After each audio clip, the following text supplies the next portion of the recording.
ಬಿಟಿಕೋ MPUನಲ್ಲಿ ಈ reset button ಕೆಲಸ ಏನು ಅಂತ ನಿಮಗೆ ಎಕ್ಸ್ಪ್ಲೈನ್ ಮಾಡ್ತೀನಿ. ಈ ರೀಸೆಟ್ ಬಟನ್ ಕೆಲಸ ಏನಪ್ಪ ಅಂತ ಹೇಳಿದ್ರೆ, ನೋಡಿ, ಒಂದು ಮೋಟ್ರನ್ನ ನೀವು ಕನೆಕ್ಟ್ ಮಾಡಿರ್ತೀರ. ಆ ಮೋಟ್ರ್ ಕನೆಕ್ಟ್ ಮಾಡಿದಾಗ ಆ ಮೋಟ್ರ್ ನಿಮಗೆ ಒಂದು 18 amps ಏನೋ ಇಲ್ಲಿ ತಗೊಂಡಿರುತ್ತೆ. ಆಗ ಈ ಓವರ್ಲೋಡ್ ರಿಲೇ ಆ್ಯಂಪ್ ಸೆಟ್ಟಿಂಗು ನಿಮಗೆ 23 amps ಸೆಟ್ ಆಗಿರುತ್ತೆ. 23 amps ಸೆಟ್ ಆಗಿರುತ್ತೆ. ನಿಮ್ಮ ಮೋಟ್ರ್ ನೀಟಾಗಿ ಓಡ್ತಾ ಇರುತ್ತೆ, ಎಲ್ಲ ಓಕೆ. ಕೆಲವು ಸಮಯಕ್ಕೆ ಈ ರೇ ಸ್ಟಾರ್ಟರ್ ಬೇರೆ ಮೋಟ್ರಿಗೆ ನೀವು ಕಡಿಮೆ HP ಮೋಟ್ರಿಗೆ ನೀವು ಕನೆಕ್ಟ್ ಮಾಡ್ತೀರ.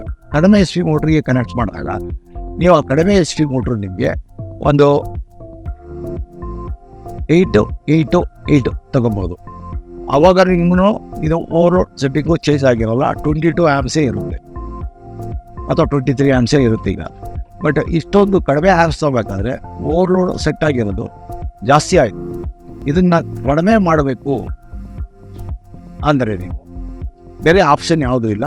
ಇಲ್ಲಿ ನೀವು ರೀಸೆಟ್ ಬಟನ್ನ ಉಪಯೋಗಿಸ್ಕೊಂಡು ನೀವು ಆ ಆ್ಯಂಪ್ ಸೆಟ್ಟಿಂಗ್ನ ಕಡಿಮೆ ಮಾಡ್ಬೋದು. ಈಗ ನಾನು ಯಾವ ಥರ ಅದನ್ನು ಕಡಿಮೆ ಮಾಡ್ಬೋದು ಅನ್ನೋದನ್ನು ನಾನು ನಿಮಗೆ ಎಕ್ಸ್ಪ್ಲೈನ್ ಮಾಡ್ತೀನಿ.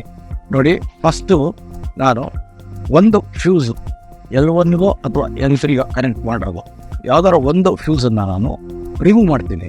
ರಿಮೂವ್ ಮಾಡಿದಾಗ ಇಲ್ಲಿ LCD ಡಿಸ್ಪ್ಲೇನಲ್ಲಿ ಫುಲ್ ಕಂಪ್ಲೀಟ್ ಆಫ್ ಆಗುತ್ತೆ. LCD ಕಂಪ್ಲೀಟ್ ಆಫ್ ಆಗುತ್ತೆ.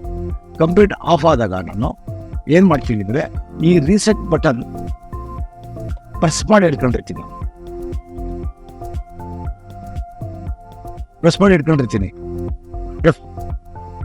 ಈಗ ಆನ್ ಮಾಡ್ತೀನಿ. ಈಗ ನಾನು ಪ್ರೆಸ್ ಹಾಕ್ತೀನಿ. ರೀಸೆಟ್ ಬಟನ್ ಪ್ರೆಸ್ ಮಾಡಿ ಹಿಡಿದಿದ್ದೀನಿ. ಈಗ ನನಗೆ ಎರರ್ ಲೈಟ್ ಆನ್ ಆಯ್ತು. ಎರರ್ ಲೈಟ್ ಆನ್ ಆಗೋವರೆಗೂ ನಾನು ಈ ಬಟನ್ನ ಪ್ರೆಸ್ ಮಾಡಿ ಇಟ್ಕೊಂಡಿರ್ತೀನಿ. ಅದು ಆಫ್ ಆಗ್ತಿದ್ದಂಗೆ ನಾನು ಬಿಡ್ತೀನಿ. ಈ ಥರ ಬಿಟ್ಟಾಗ ನೀವು ಇಂಟರ್ನಲ್ಲಿ ಈಗ ಮ್ಯಾಕ್ಸಿಮಮ್ ಸೆಟ್ಟಿಂಗ್ ಅಂದರೆ ಇದು ಏನಿದೆ 26 amps ಸೆಟ್ ಆಗಿರುತ್ತೆ. ಅಂದರೆ ರೀಸೆಟ್ ಆಗಿರುತ್ತೆ, ಸೆಟ್ ಅಲ್ಲ, ಆ್ಯಕ್ಚುಲಿ ರೀಸೆಟ್ ಆಗಿರುತ್ತೆ. ರೀಸೆಟ್ ಆದ ನೆಕ್ಸ್ಟ್ ನೀವು ಮೋಟ್ರನ್ನ ರನ್ ಮಾಡಿದ್ರೆ ಈಗ ಅದು 8 amps ತಗೊಂಡ್ರೆ 8 + 4 12 amps ಈಗ ಸೆಟ್ ಆಗುತ್ತೆ. ಈ ಥರ ನೀವು ರೀಸೆಟ್ ಬಟನ್ ಯೂಸ್ ಮಾಡಿ ಕಡಿಮೆ ಆ್ಯಂಪ್ಸ್ನ ನೀವು ಸೆಟ್ ಮಾಡ್ಕೋಬೋದು. Thank you for watching this video.